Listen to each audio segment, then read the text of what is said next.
অবস্থায় দাঁড়িয়ে আমার কি করা উচিত আমি নিজেই বুঝতে পারছি না। গুড মর্নিং ফ্রেন্ডস, দেখো আজকে প্রচণ্ড পরিমাণে কুয়াশা, একদম রোদই ওঠেনি, একদম কুয়াশায় ভর্তি, প্রচণ্ড পরিমাণে কুয়াশা। ছাদে এসছি, একটু ব্যায়াম ট্যায়াম করি, ঠান্ডাও লাগছে। চাদরটা খুলে নি, ঠান্ডা লাগছে।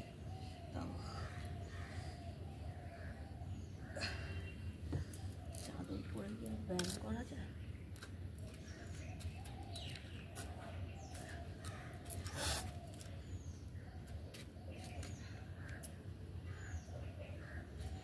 শীতের সময় ফাঁকা আকাশের নিচে এসে ব্যায়াম করা একটু কষ্টকর বটেই, তবে একটু কষ্ট করলে যদি শরীর ভালো থাকে তাহলে করা উচিত।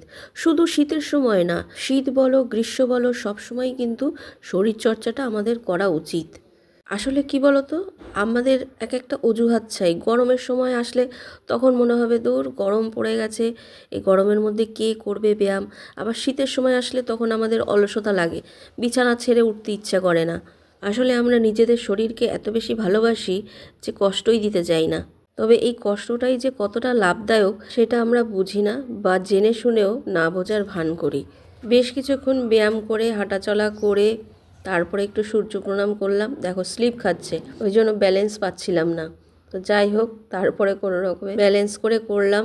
এক এক সময় তো নাইটি পরে থাকি, তখন আবার অসুবিধা হয়, নাইটি পরে ব্যায়াম ট্যায়াম করতে অসুবিধা হয়, আর শাড়ি টাড়ি পরেও করা যায় না। তো যাই হোক, তারপরে ব্যায়াম ট্যায়াম করে নিচে আসলাম, গেটটা খুলে নিয়েছি, বাইরের গেটেরও তালা খুলে দিয়েছি। তো এবার চলো, সবাই তো ঘুমোচ্ছে, গেটটা লাগিয়ে এমনি গাছের কাছে যাই, আমার গাছগুলিতে একটু জল দিয়ে আসি। আর এই ওয়ার্ডরোবটা কালকে এরকম চাপা দিয়ে রেখে গেছে, পুরোটা তো কমপ্লিট হয়নি, তো আজকে আবার আসবে কাজে। যাই হোক, গাছগুলি দেখো আমি কিসের মধ্যে রেখেছি। গাছগুলো এই যে সোলার একটা বক্স ছিল, এটার মধ্যে বোধহয় ফ্রিজ এসেছিলো। যাই হোক, এইটার মধ্যে আমি গাছগুলিকে আবার বসিয়ে রেখেছি। তো বাইরের কলটা খুলেই জল দেব, কিন্তু আবার মগ আনতে ভুলে গেছি। যাই হোক, জল বেশি পড়ে যাচ্ছে, তারপরে আস্তে করে কলটা খুললাম, খুলে এক হাতেই অল্প অল্প করে জলটা ছিটিয়ে দিলাম। আর শীতের দিন তো ওপরে কুয়াশাই পড়ে, ওই জন্য বেশি জল দিতে লাগে না। নিচে ফুটো করা রয়েছে যে জল বেশি হলে নিচ দিয়ে বেরিয়ে যাবে। আর এই বড় ড্রাম দুটো কেটে রেখেছি ওই কাঠমিস্ত্রিকে দিয়ে, যাতে মাটি ভরে বড় গাছ লাগানো যায়, মানে ফুল গাছ টাছ এর মধ্যে বসাবো। তো আগের ধনে গাছটায় তো অনেকগুলো পাতা চলে এসছে, আবার এইখানে ধনের চারা ফেলেছি। তো এখানেও দেখছি অল্প অল্প মানে বীজ থেকে গাছ উঠেছে। যাই হোক, সব গাছের মধ্যেই জল ছিটিয়ে দিলাম। আর এই গাছগুলি কিন্তু আমার ঠাকুর ঘরের সঙ্গেই লাগানো, দেখেছো, ঠাকুর ঘরের জানলাও আমি খুলে দিয়েছি। আর তুলসী গাছের পাতাগুলো যেগুলো মানে হলুদ হয়ে গেছে, ঝরে যাবে, সেগুলো আমি তুলে ফেলে দিচ্ছি। এই যে দেখো, এই দিকটা আবার মানে একটু নোংরা হয়ে গেছে, শিউলি ফুলের পাতা টাতা পড়েছে। কদিন ধরে ঝাড় দিতে পারছি না, যেহেতু এখানটায় কাজ হচ্ছে, আর এদিকটা আর ঝাড় দেওয়া হচ্ছে না। তো তারপরে চলে আসলাম ঘরে। ঘরে বলতে সরাসরি রান্নাঘরে এসেই আগে চাটা বসিয়ে দিলাম। আর রান্নাঘরের জানলাটা এখনও খুলিনি, কেন বলো তো, প্রচুর হাওয়া দিচ্ছিল, আর এই হাওয়াতেই না ঠান্ডা ঠান্ডা লাগছিল, আর সেরমভাবে রোদটা ওঠেনি, তো খুব ঠান্ডা লাগছে। যাই হোক, চাটা বসিয়ে দিয়ে এবার আমি জানলাটা খুলে দিলাম। তো এবার চায়ের জলটা ফুটতে ফুটতে আমি রান্নাঘরের জানলাটা লাগিয়ে দিয়ে আবার একটু গিয়ে মানে শুয়ে ব্যায়াম যেগুলো করে সেগুলো করব, আর আমার হাজব্যান্ডকেও ডাক দেব। চায়ের জলটা বসিয়ে দিয়ে আর একটু ব্যায়াম করতে গেছিলাম বিছানায় শুয়ে শুয়ে। চাটা বসিয়ে দিয়ে আমার হাজব্যান্ডকে ডেকেছিলাম, ও তখন ওঠেনি ঘুম থেকে। ওই যে আলিস্য, মানে শীতকাল তো ঘুম থেকে উঠতে চায় না, উঠে ব্যায়াম করব সেটাই একটা অলসতা। যাই হোক, তারপরে অনেক ডাকার পর উঠেছে, উঠে ব্যায়াম ট্যায়াম করলো। করার পর আমি বললাম দাঁড়াও, চা দিচ্ছি, চাটা খাও, তারপরে তুমি ওয়াশরুমে যাও। তো ওর চাটা আর আমার চাটা একসঙ্গে নিয়ে যাচ্ছি। আর মায়ের চাটা ঢেকে রাখলাম, মা যখন উঠবে তখন গরম করে দেব। বয়স্ক মানুষ তো, ঠান্ডার দিন, এত সকালবেলা উঠেও উনি কী করবে, ওই জন্য শুয়ে থাকে, যখন ওঠে তখন গরম করে দিই। তো তারপরে এসে আমি দেখো ডালটা ধুয়ে নিচ্ছি। আর আজকে যেহেতু শনিবার, মুগ ডাল ভিজালাম আর নিরামিষ রান্না করব। আমার হাজব্যান্ড হয়তো পরে বাজারে যাবে, মাছ টাছ নিয়ে আসবে, কারণ ফ্রিজে মাছ নেই, তো পরে গিয়ে নিয়ে আসবে। আমি এদিকে রান্নাটা করে ফেলি। ডালটা তো ভিজিয়ে দিলাম, আবার চালটা মেপে নিয়ে চালটা ধুয়েও আমি বসিয়ে দেবো ভাতটা। আর সবজিও কুটবো, ভাতটা বসিয়ে দিয়ে ফ্রিজ থেকে আমি সবজিগুলো বার করে নিয়ে আসবো। শাপলা কুটতে গিয়ে আমার এই গানটা মনে পড়ে গেল। যেন এক বাদলা মনের শাপলা ফুলের একটি কলি, উঠিয়া যকারণে ক্ষণে ক্ষণে চঞ্চলি, চরণে রেনকে ঝিনকে ঝন্না ঝরকে, যেন একা ছিলামে টপুর টুপুর সারা দুপুর নুপুর বাজাইতে, যেন একা ছিলামে কাজল কাজল মেঘে আচল শুধুই উড়াইকে, যেন একা ছিলামে। আমার গানের সাথে সাথে তোমরা আরেকটা জিনিস শুনতে পেলে, মানে আমার হাজবেন্ড নাক ডাকছে, ব্যায়াম ট্যাম করে আবার শুয়ে পড়েছে। এদিকে আমার ভাত হয়ে গেছে, ভাত হতে হতে আমি সবজিও কুটে নিয়েছি অনেক কিছু। এদিকে দেখো আমি শাপলা ভাজা বটি বসিয়ে দিয়েছি, আর প্রেসার কুকারে বসিয়েছি জলপাই সেদ্ধ, চাটনি বানাবো। ফুলকপি ভেজে নিয়েছি, আলুও সেদ্ধ করে নিয়েছি, ভাত তো হয়েই গেছে, ফুলকপি আলুর তরকারি করব। আর উচ্ছে লাউ দিয়ে তেঁতর ডাল করেছি। এখন আমার শাশুড়ি মা উঠেছেন ঘুম থেকে, তাই চাটা গরম করে দিলাম। দেখো ফুলকপি আলুর তরকারি মোটামুটি প্রায় হয়ে গেছে, আর জলপাইয়ের চাটনিটাও বসিয়ে দিয়েছি, শাপলা ভাজা বটি হয়ে গেছে, ডাল হয়ে গেছে, ভাত হয়ে গেছে। আমার হাজবেন্ড এখন বাজার থেকে আসলো, কিছু সবজি আনেনি, কারণ সবজি রয়েছে, যেগুলো ছিল না সেগুলো, মানে আলু, পেঁয়াজ, টমেটো, শসা, একটু ফল, বললো 2 রকমের মাছ আমি কেটে আনিনি, তুমি কেটে নিও। তো রান্না তো আমার সব কিছুই হয়ে গেছে। জলপাইয়ের চাটনিটা যে বানিয়েছি, গুড় দিয়ে বানিয়েছি, একটুখানি ভাজা গুঁড়ো মশলা দেব। তো তার আগে আবার একটু চা করলাম, কাঠমিস্ত্রির জন্য উনি এসছে, তো শিলনোড়ায় আমি গুঁড়ো মশলাটা করে নিলাম, কারণ ফুলকপি আলুর তরকারির মশলা করেছি, এখনো মিক্সিং জারটা ধোয়া হয়নি বলে শিলনোড়ায় গুঁড়ো করলাম। এদিকে এনেছে লোটে মাছ, চিংড়ি মাছ, আমোদি মাছ আর চিংড়ি মাছ কাটতে হবে। এদিকে মাছ টাছ কেটে ধুয়ে ফ্রিজে ঢুকিয়ে দিয়েছি। হাজব্যান্ড শাশুড়ি মা দোকানে চলে গেলেন, খেয়ে দিয়ে তারপরে আমি এসছি ঘর পরিষ্কার করতে। মানে মাঝে মাঝেই আমি এই নতুন জিনিসগুলো পরিষ্কার করি। যতই মানে জানলা দরজা দেওয়া থাক, ধুলোবালি কিন্তু পড়বেই, আর জিনিস যত্ন না করলে 2 দিনেই নষ্ট হয়ে যাবে। তো আমি যখনই সময় পাই তখনই কিন্তু এগুলো পরিষ্কার করি। সব সময় হয়তো তোমাদের দেখানো হয় না, কারণ সব জিনিস দেখানো সম্ভবও না, ভিডিওতে সবসময় দেখানো যায় বলো তো, এত ঘরের কাজ কর্ম, যতটুকু পারি দেখাই।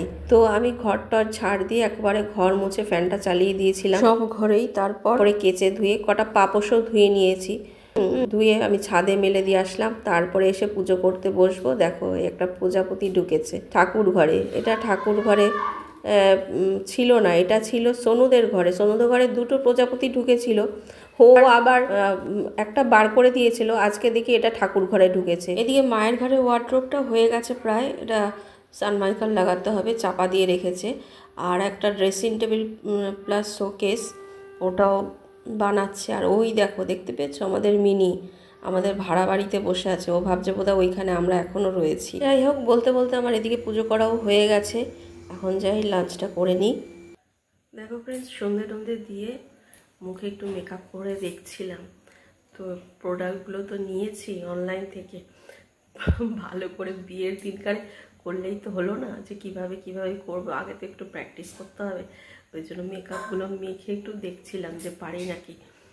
আর এদিকে বসিয়েছি, সোনু খেলতে গেছিলো, এসে ম্যাগি বসিয়েছি, বললে কিছু করে দাও। আর আমি একটু মুড়ি খাবো, শশা নিয়েছি, মুড়ি চানাচুর খাবো। আর শান গেছে টিউশন পড়তে, ও আসলে ওকে আবার একটু কিছু টিফিন দেবো। ওই মুখে মেকআপ করছিলাম,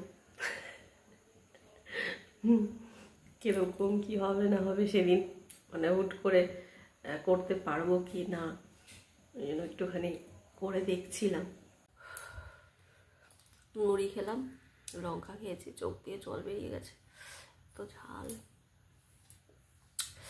শনিবার তো পেঁয়াজ টেয়াজ খাবো না, শশা দিয়ে খেলাম। ঝাল লঙ্কাটা। দেখো শুধু আইব্রো পেন্সিল দিয়ে ব্রুটাই করেছি আর একটুখানি মেকআপ লাগিয়েছি, আর কিন্তু কিছু লাগাইনি, মানে চোখের কোনো মেকআপই করিনি, লিপস্টিকও লাগাইনি, আর কিছুই লাগাইনি। দেখো শুধু একটু, তাও মেকআপটা লাগিয়েছি হাত দিয়ে, ব্লেন্ডার দিয়ে, মানে বিউটি ব্লেন্ডার দিয়ে করিনি, কিন্তু হাত দিয়ে করেছি। এই দেখো ফ্রেন্ডস, অনুষ্ঠানের ঘরে কালকে প্রজাপতিটা ঢুকেছে, এখনও বসে আছে। প্রজাপতি না মদ বুঝতে পারছি না, ছিল একটা ঠাকুর ঘরে গিয়ে আজকে ঢুকেছে, আর একটা এইখানে কালকের থেকে বসে আছে। রাতের জন্য দেখো আমি ভেজিটেবল দিয়ে খিচুড়ি বানিয়েছি। দেখো ফ্রেন্ডস, রান্না করে নিয়েছি, একটু ঠান্ডা ঠান্ডা পড়েছে তো খিচুড়ি বানালাম। অনেক সবজি রয়েছে, আর শীতকালীন সবজি দিয়ে খিচুড়ি খেতে আমার তো ভীষণই ভালো লাগে। আর মুখের মেকআপ দেখো তুলে দিয়েছি, বেশিক্ষণ রাখিনি, আমার যেন অস্বস্তি লাগছিল, সঙ্গে সঙ্গে তুলে দিয়েছি। আর শান্ত টিউশন গেছিল, টিউশন থেকে এসে ও প্রসাদ ছিল, প্রসাদ খেয়েছে। আর প্রসাদ বলতে ওই যে ঠাকুরকে যে প্রসাদ দিয়েছিলাম ফল মিষ্টি, ওই খেয়েছে আর বিস্কুট খেয়েছে। তা ওই খেলো, তারপরে খিচুড়ি বানালাম। দেখলাম দুপুরের তরকারি আছে, তো একটু খিচুড়ি বানিয়ে নিই, আজকে শনিবার নিরামিষ যখন, আর রুটি করলাম না। সব কিছুই তো ভালো, শুধু একটাই আমার মন খারাপ। তোমাদের বলেছিলাম ওটাই যদি চালু হয়ে যেত মনিটাইজেশনটা, ইউটিউব কেন একটু দেখছে না। প্রথম যখন স্ট্রাইকটা দিল, তারপরে কিন্তু আমি ওই রকম কোনো ভিডিও করিনি।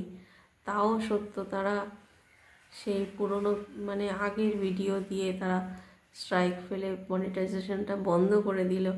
কিন্তু আমি তাও বলেছিলাম যে তাদের রুলসের বাইরে যদি কিছু হয়, কোনো ভিডিও হয়, তারা ডিলিট করে দিক, আমার তাতে কোনো আপত্তি নেই। আমি কষ্ট করে করে থাকলেও আমি চাই যে চ্যানেলটা অন্তত থাকুক। মানে দেখো, নতুন চ্যানেল তৈরি করা যায়, কিন্তু এই নতুন চ্যানেল করে সেই এটা কবে মনিটাইজ হবে আমার ভালো লাগছে না। আর এইটার প্রতি, এই চ্যানেলটার প্রতি যে আমার ভালোবাসা, যে একটু একটু করে আমি শুরু করেছিলাম সেই প্রথম থেকে, মানে সেই পুরনো আমাদের বাড়ি, তারপরে ভাড়া বাড়ি, তারপরে এই নতুন বাড়ি, সব স্মৃতি কিন্তু আমার এই চ্যানেলটার মধ্যেই। আমি চাই না যে নতুন করে চ্যানেল আবার শুরু করতে, আমি চাই এটার মধ্যেই মানে কাজ করতে। এই জন্যই আমি মানে খুব কষ্ট হচ্ছে আমার, খুব খারাপও লাগছে, দুঃখ লাগছে। আমি কিভাবে যে প্রকাশ করব আমি বুঝতে পারছি না। একটা জিনিস তৈরি করে সেটার যদি কোনো মানে আমি বোঝাতে পারছি না তোমাদের, কি বলবো। এটা যদি কিছু না হয় মনটা কতটা খারাপ হয় বলো তো। তাও আমি করে যাচ্ছি কাজ, যে আজ হবে না কাল হবে, কাল হবে না পরশু হবে, এরকম করে করে মনকে বুঝিয়ে আমি কাজ করে চলেছি। কিন্তু কোথায় হচ্ছে, যখনই করতে যাচ্ছি কোনো ভিডিও, সেই মনটা আবার খারাপ হয়ে যাচ্ছে। কোন অবস্থায় দাঁড়িয়ে আমার কি করা উচিত আমি নিজেই বুঝতে পারছি না। চ্যানেলে কি কাজ করব কি করব না, ভালো লাগছে না আমার কিছু।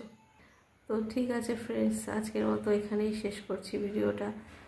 আবার দেখা হবে নতুন আরেকটা ভিডিওর সঙ্গে। ততক্ষণ পর্যন্ত খুব ভালো থেকো, সুস্থ থেকো। Good night, tata.